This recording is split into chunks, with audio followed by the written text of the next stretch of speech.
Assalamu alaikum. I am Akash from University of Sialkot. I am a student of MSCH of third semester. My website that I am going to evaluate is hsa.edu.pk. First of all, I found bad and good points of my website in the first and the second assignment because I have to redesign my website, so I will just only review the bad points and heuristic evaluation in short. There are a lot of pictures that are not necessary for this website.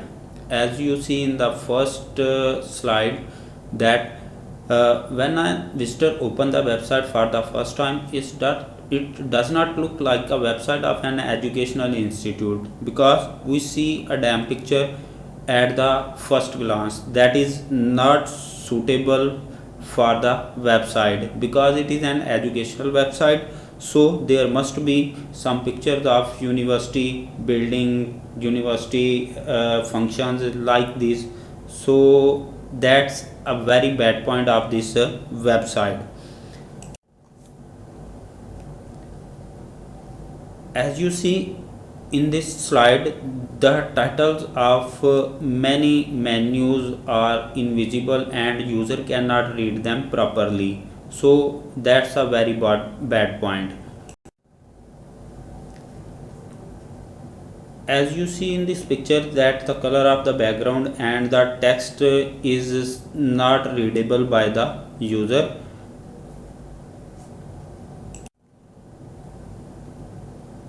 In this slide you see that the text written on the pictures are blurred and the size of the text is also very small, so that also is a very bad point of this website. In this slide you see that text color and the color of the background is bad combination. Background color is not clear due to the bad color combination. Sometimes when we open the website, the slides do not change with the regular interval and sometimes it looks like empty. That's not a proper designed website.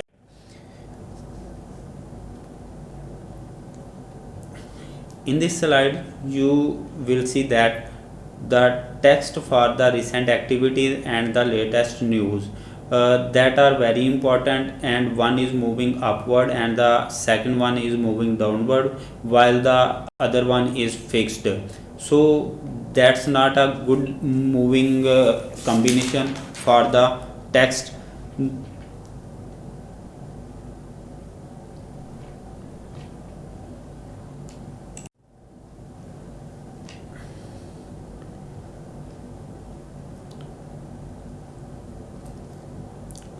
In this slide you can see the poor photography, graphics and photography, as this is the main building picture but the picture is blurred.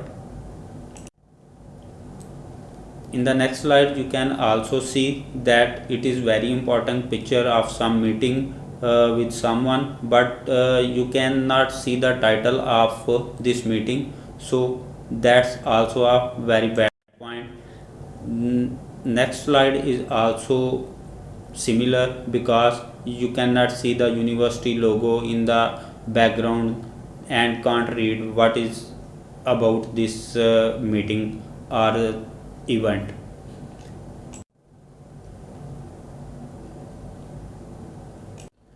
The good thing is about this website that all the media links, social media links are available, but it is not properly visible because the background color and the color of the social media links is same. So it is good if the color of Facebook, YouTube, Twitter and Instagram will be their actual icons.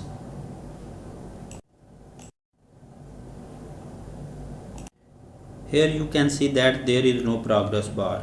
If a user want to download something, there is no confirmation message that user want to download or not. Confirmation message will not there if we want to download something.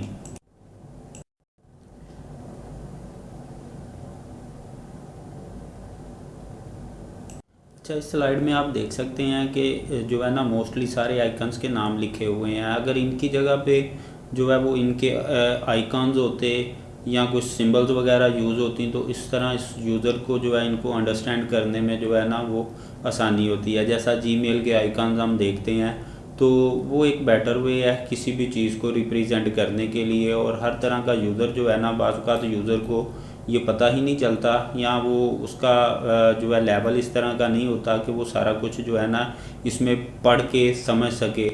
ठीक है, तो इसके लिए जो है वो एक better way होता है कि आप आइकन जो है ना वो प्रोवाइड कर दें। तो लिहाजा इसमें जैसे ये कॉन्टैक्ट अस है तो ये जस्ट लिखा हुआ है। अगर इसकी जगह पे वो फ़ोन नंबर या फ़ोन का वो कुछ आइकन वगैरह बना देते तो वो यूज़र जो है ना हर तरह का यूज़र अंडरस्टैंड कर जाता कि इधर इनका जो है वो कॉन्टैक्ट नंबर जो है ना वो दिया गया है।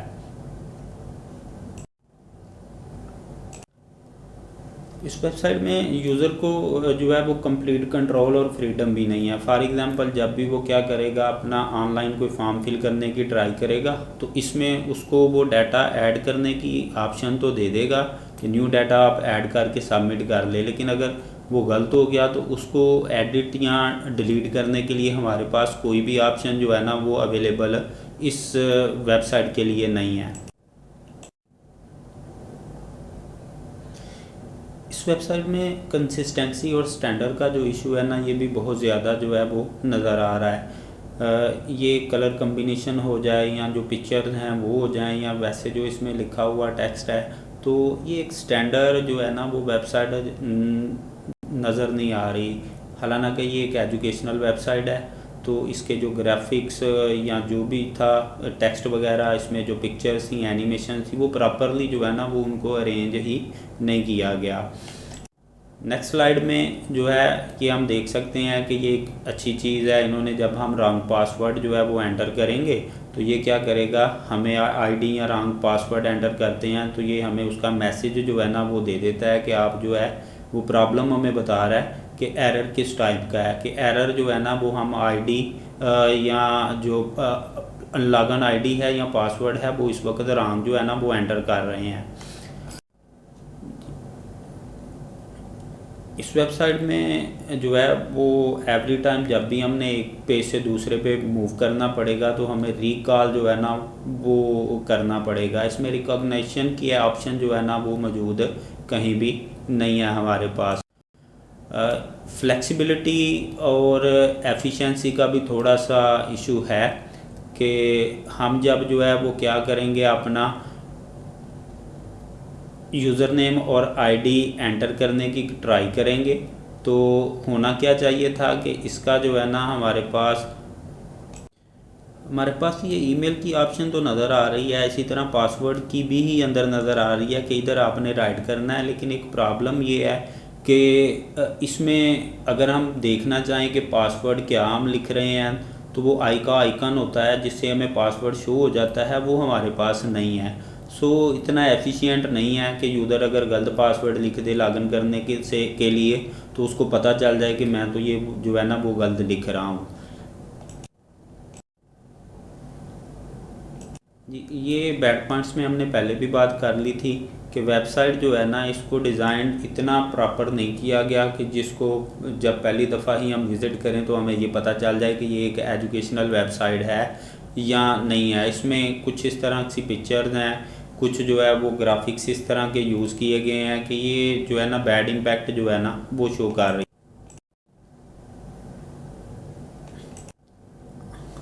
गुड पॉइंट इसका ये है कि ये यूज़र की जो है वो हेल्प करती है कि आपने किस जगह पे जो है वो अपना आईडी लिखना है, पासवर्ड किस जगह पे लिखना है। अगर आप रॉन्ग आईडी या पासवर्ड लिखते हैं तो वो ये भी शो करती है। और अगर आपको अपना आईडी या पासवर्ड भूल गया है तो वो इसको रीसेट करने की ऑप्शन जो है ना वो भी दे रही है।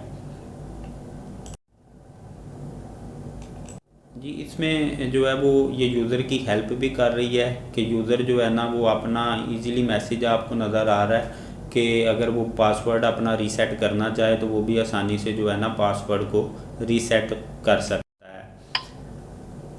अच्छा, ये वो वेबसाइट है जो मैंने रीडिज़ाइन की है सारी।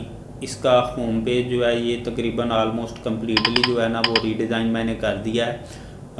जो एक्चुअल था पेज जो एग्जिस्टिंग थी वेबसाइट, उसमें 4-5 दफ़ा ये स्लाइड्स यूज़ हुई थी। एक इधर थी, एक नीचे थी, 3 स्लाइड्स जो है ना वो यूज़ की गई थी जिसमें पिक्चर्स जो है ना वो मूव कर रही थी। तो इतनी ज़्यादा स्लाइड्स यूज़ करने की बजाय जो है ना वो मैंने जस्ट एक ही स्लाइड रखी है जिसके अंदर जो है वो सारी की सारी पिक्चर्स सिर्फ इसी जगह पे जो है ना वो मूव करेंगी। फ़ायदा ये होगा कि इससे पेज का साइज़ जो है ना वो छोटा हो जाएगा। और होम पेज में इसके अलावा और भी बहुत सी चीज़ें थी, सारे के सारे मीडिया लिंक्स, सारी चीज़ें कि इनके पार्टनर कौन से हैं वो सारे के सारे इधर होम पेज पे ही थे। तो उनको जो है ना वो मैंने ज़रा कर दिया कि उनके प्रॉपर जो थे मेन्यूज़ उनके अंदर जो है ना वो मूव कर दिया। होम पेज के अंदर सिर्फ नोटिस बोर्ड है, न्यूज़ हैं, पिक्चर्स हैं, वाइस चांसलर का मैसेज है और इम्पॉर्टेंट लिंक्स और क्विक लिंक्स वाला जो है ना ये मैंने रह दिया। बाकी सबको इधर से रिमूव जो है ना वो मैंने कर दिया है। होम पेज के बाद जो नेक्स्ट वाला पेज है, मेन्यू है, वो अबाउट से रिलेटेड है। अबाउट वाले में जो है हमारे पास इसके सब मेन्यूज़ जो हैं वो 4 हैं। That is about HSA, senate of HSA, syndicate of HSA and academic council जो है ना उसके बारे में, ये 4 हैं। तो इनको अबाउट में बस रहने दिया। इनकी जर्नल इन्फॉर्मेशन जो है वो इसमें है और इसके साथ जो है ना इन सब को आपस में लिंक भी जो है ना वो मैंने कर दिया है ताकि इजीली हम एक पेज से दूसरे पेज के ऊपर जो है ना वो मूव कर सकें। और इसके साथ जब भी हम एक टैब से दूसरे टैब पे मूव करते हैं तो इसका जो है ना वो साउंड की ऑप्शन भी अवेलेबल है ताकि हमें प्रॉपरली जो है ना, कुछ बंदे ऐसे भी होते हैं जिनकी ज़रा नज़र जो है वो कमज़ोर होती है, तो साउंड से जो है ना उनको पता चल जाएगा कि हम जो है ना एक मेन्यू से दूसरे मेन्यू के ऊपर जो है वो मूव कर रहे हैं। इसी तरह जब एक सब मेन्यू से दूसरे सब मेन्यू के ऊपर मूव करेंगे तब भी जो है वो हमें साउंड भी शो करेगा और उसके ऊपर जो है ना उसको हाईलाइट भी जो है ना वो कर देगा। इसमें एक और चेंजिंग जो होम पेज पे मैंने की थी वो ये की थी कि ये जो मूविंग टेक्स्ट थे ये प्रॉपरली जो है वो मूव नहीं कर रहे थे। एक जो है वो ऊपर को मूव कर रहा था, ये वाला नीचे को कर रहा था और पब्लिकेशन वाला जो है ना वो फिक्स था।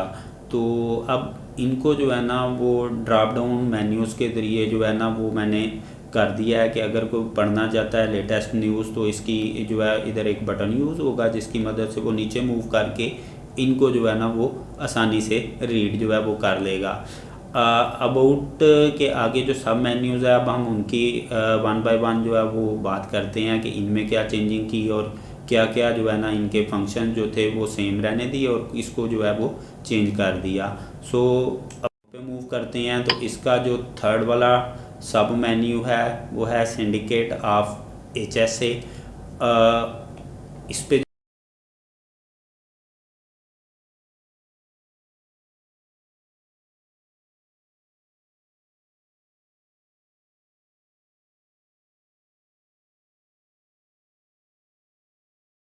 अगर दोबारा हम मूव करते हैं फ़ी पे तो जो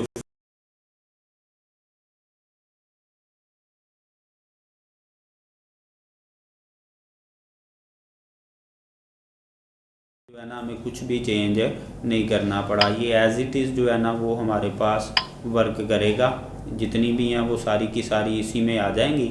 इस वजह से जो है इसके लिए हमें कोई भी चेंज की ज़रूरत इसमें नहीं पड़ी। उसके बाद नेक्स्ट है इनका एक प्रोजेक्ट था ORIC। इसके बारे में भी इनकी जो है ये कमेटी है एक जो ये सारे काम जो है वो करेगी। तो इसमें भी जो है ना हमें कोई भी चेंज नहीं करना पड़ा। अगला जो है वो हमारे पास जो है ऑनलाइन कोर्सेज़ हैं कि ऑनलाइन कोर्सेज़ में क्या क्या हैं, हमें दो कोर्स कौन कौन से हैं और फिर जो ऑनलाइन कोर्सेज़ हैं इनकी जो है वो एडमिशन फॉर्म है कि किस कोर्स में आपने जाने के लिए कौन सा एडमिशन फॉर्म जो है ना वो लेना है। तो उसके लिए जो है इसी तरह अगर एडमिशन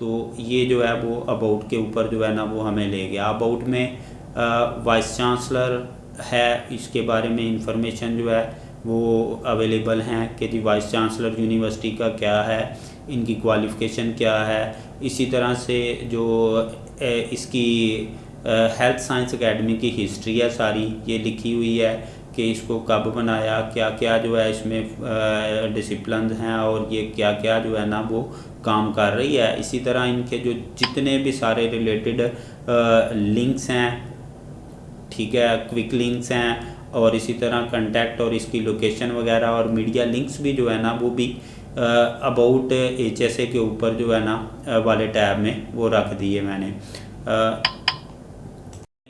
तो ये हमें उसके रिलेटेड पेज पे ले जाएगा।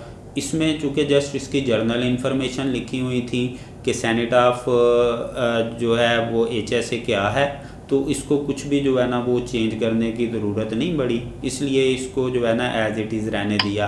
अगेन हम अगर अबाउट क्लिक करेंगे ये हमें उसके रिलेटेड पेज पे मूव कर देगा, और इस पेज पे भी हमें कोई भी जो है वो चेंज नहीं करना पड़ा, चूँकि ये जस्ट जो है ना वो उसके रिलेटेड जो था वो इन्फॉर्मेशन दी हुई थी कि सिंडिकेट ऑफ HSA क्या है। सो इसमें कोई भी चेंजिंग जो है ना वो नहीं करनी पड़ी, क्योंकि वो प्रॉपर इन्फॉर्मेशन ऑलरेडी जो है ना उसमें गिवन थी।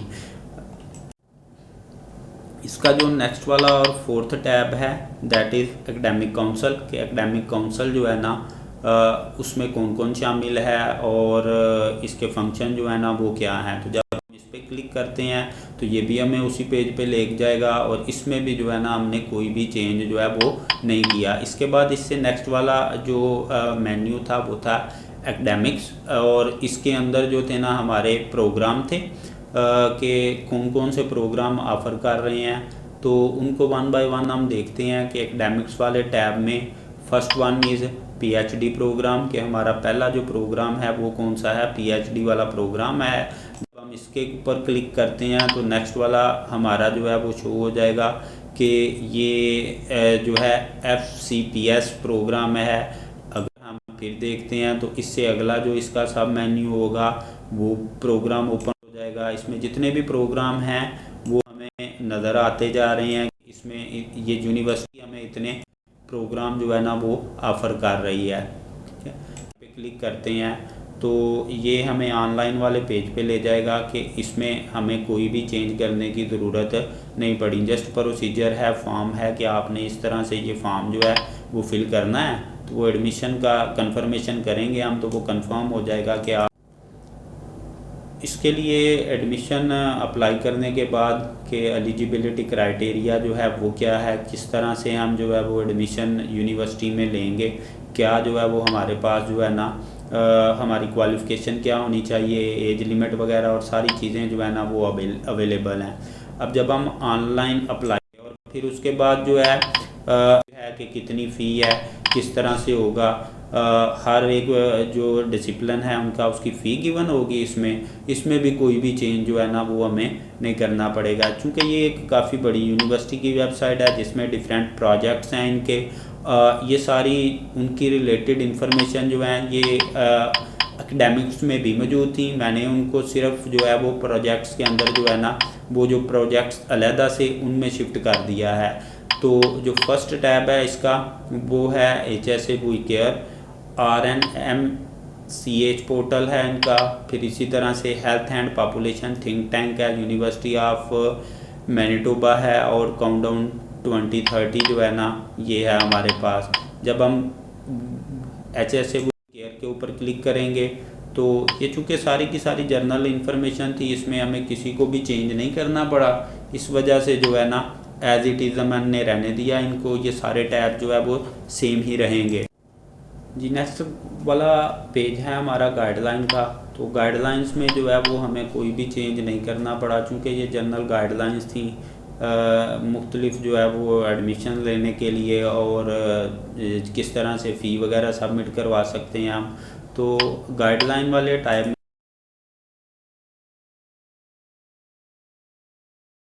में करना पड़ेगा, क्योंकि ये तो बेसिक है कि यूनिवर्सिटी हमें कौन कौन से कोर्सेज जो है ना वो ऑफ़र कर रही है। क्लिक करते हैं तो एडमिशन फॉर्म में जो यूनिवर्सिटी की रिक्वायर्ड इंफॉर्मेशन है कि उनको क्या क्या चीज़ें चाहिए वही होंगी, तो इसमें भी हम भी कोई चीज़ जो है वो चेंज नहीं कर सकते। इस पेज के ऊपर हम मूव करेंगे तो ये चूँकि दो ही ऑप्शन थी इसमें, बाकी जो है इधर से ऑनलाइन कोर्सेज़ के लिए इसमें कुछ जो इन्फॉर्मेशन थी दोबारा से एडमिशन्स के बारे में भी थी, तो उनको मैंने उधर ही रहने दिया है। जस्ट ऑनलाइन कोर्सेज से रिलेटेड जो इन्फॉर्मेशन थी वो इस मेन्यू के अंदर जो है ना वो रख दी गई हैं। उसके बाद नेक्स्ट जो मेन्यू है वो है HSA एंड QEC। तो इनको अगर हम देखते हैं तो HSA और QC के जितने भी सारे आगे इसमें मेन्यूज़ होंगे उनकी हम बात करते हैं। तो ये हमारे पास QC मिशन एंड विजन है, फिर उसके बाद है इसके QC के ऑब्जेक्टिव्स जो हैं क्या हैं, फिर नेक्स्ट अगर हम इस पर क्लिक करते हैं तो ये पॉलिसीज़ और गाइडलाइंस क्या हैं। नेक्स्ट वाला सब मेन्यू होगा HSA QEC एक्टिविटीज़ हैं, फिर उसके बाद QEC टीम है, और ये जो सारे हैं इनके ऊपर भी हमें कोई भी चेंज जो है वो नहीं करना पड़ेगा। इसमें से कुछ जो है वो उन्होंने दिए हुए थे प्रोजेक्ट्स के अंदर भी, तो जो HSA और QEC के अंदर थे ये चूँकि अलहदा से एक टैब मौजूद था तो उनको मैंने जस्ट इधर ही रहने दिया और प्रोजेक्ट्स में से जो है ना उनको रिमूव कर दिया है, ताकि थोड़े जो है ना इनके सब मेन्यूज़ जो है ना उनको भी कम किया जा सके। इसी तरह इसमें अगर हम कैरियर्स की बात करते हैं कि यूनिवर्सिटी में जब कोई जॉब आती है तो उसके पोर्टल पे जो है ना उसको कर दिया जाता है। इसमें जस्ट जो है वो एक ऑप्शन थी अवेलेबल नॉट अवेलेबल, तो इसमें थोड़ी सी चेंजिंग मैंने ये की है कि ऐड में जो है ना अगर कोई एडवर्टाइजमेंट अवेलेबल है तो वो इधर शो हो जाएगा, जितने भी होंगे एड्स वो इधर शो हो जाएंगे, और अगर कोई भी नहीं होगा तो फिर इस तरह से जो है ना वो शो कर देगा कि नो जॉब अवेलेबल। इसी तरह अगर हम नेक्स्ट स्लाइड पे मूव करते हैं तो इधर जनरल इन्फॉर्मेशन थी, ठीक है, यूनिवर्सिटी के या डिफरेंट डिसिप्लिन्स के जो ऑफिस थे उनके नंबर थे, तो इसमें भी कोई भी चेंजिंग करने की मुझे ज़रूरत जो है ना वो नहीं पड़ी।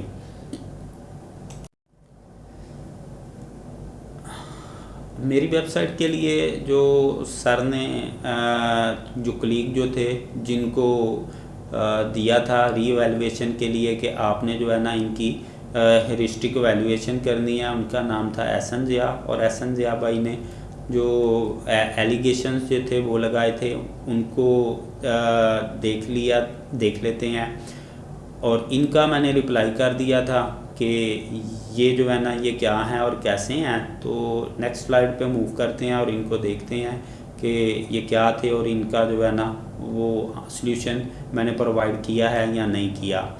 ये एलिगेशन हैं सारे जो एहसन ज़िया ने इनकी एवेल्यूएशन के बाद फाइंड किए थे।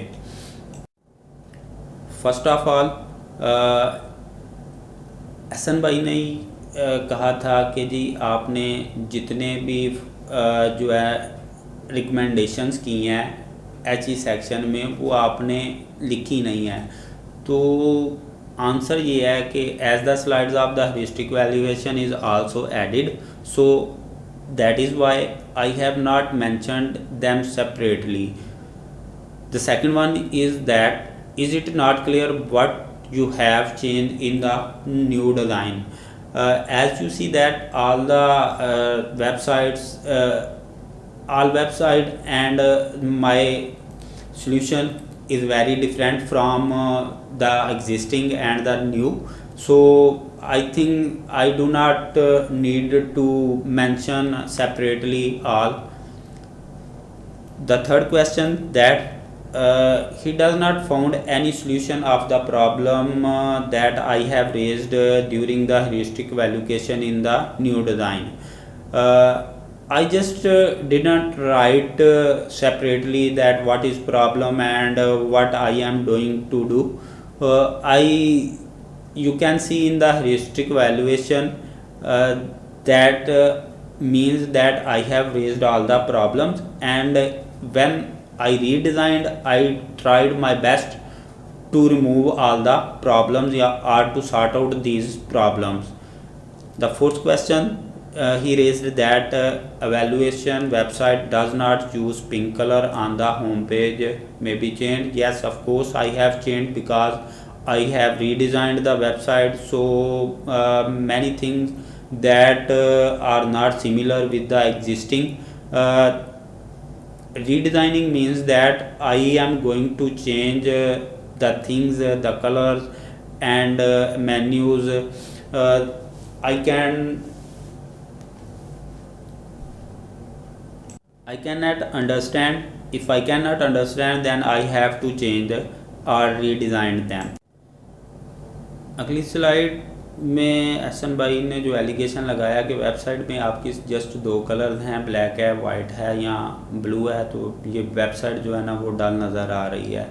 तो इसको ज़रा सिंपल करने के लिए जस्ट जो है वो मैंने इसलिए से सिंपल रखी ताकि जितनी भी तरह के यूज़र्स हैं ना वो इनको इजीली जो है वो इनके लिए रीडेबल हो और उनको आसानी से जो है ना वो विज़िट कर सकें। और इसकी एक और मेन वजह भी ये है कि कुछ यूज़र जो है ना वो कलर ब्लाइंड होते हैं, तो उनको कलर नज़र भी नहीं आते, इसलिए जो है ना ज़्यादातर फोकस जो है वो मेरा इन्हीं दो कलर्स पे रहा था, या जो बैकग्राउंड कलर जो मैंने चेंज किया है उसके ऊपर था।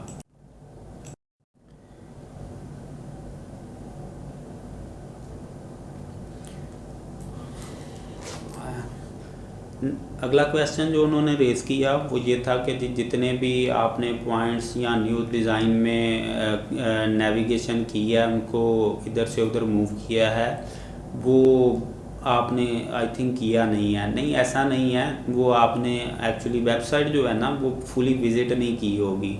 मेन के ऊपर काफ़ी ज़्यादा, मेन पेज, होम पेज जो था उसमें बहुत ज़्यादा चीज़ें थी जिनको मैंने रीडिज़ाइन किया, उनको मूव भी दूसरी जगह पे किया। जैसे कॉन्टैक्ट्स थे तो वो सिर्फ मेन के ऊपर नहीं थे बल्कि हर एक पेज के ऊपर मौजूद थे। इसी तरह से इनके जो पार्टनर्स का जो था वो भी इंफॉर्मेशन हर पेज के ऊपर ऑलमोस्ट अवेलेबल थी, तो उनको भी मैंने उधर से जो है ना, चूँकि वो नेसेसरी नहीं थी हर पेज के ऊपर, तो उनको भी मैंने मूव करके जो है ना वो किसी और जगह पे या उनके रिलेटेड मेन्यूज़ में जो है ना वो शिफ्ट कर दिया था।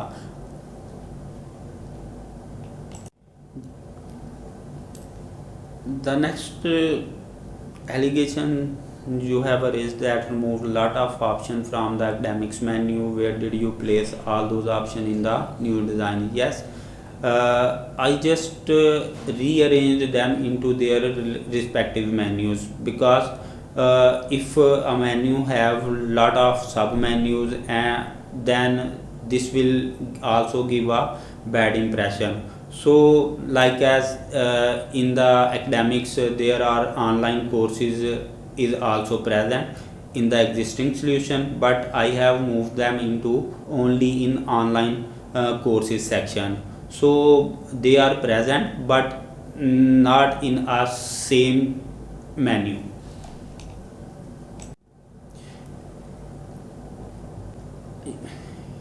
The next question you have raised that in new design about HSA page have heading history of HSA. It should be about HSA or history of HSA in both places.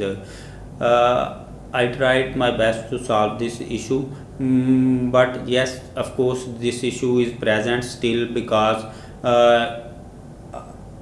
I just understand that about HSA or history of HSA is same, because journal information about HSA and in history of HSA is same. That's why I have just one sub menu, that is history of HSA.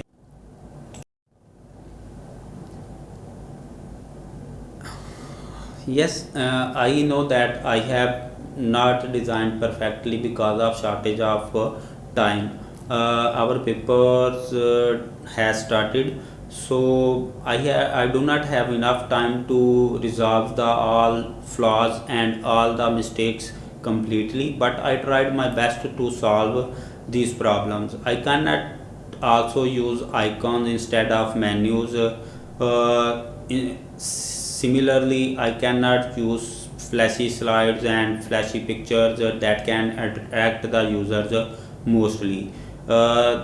It is also an shortage of time that I cannot design it properly, but I tried my best to make it as simple as possible. No, I am especially thankful to my respected teacher Dr. Jvedanjam Sheikh. He tries his best to complete his course and trained me very well for this project because I have not a single information about this subject, and I don't know how to evaluate the things or what are the good and bad points before this of any website.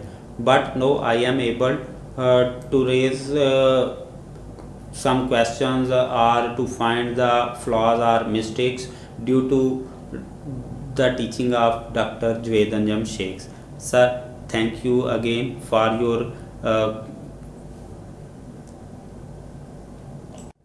love and hard work you did for me. Thank you and Jazakallah.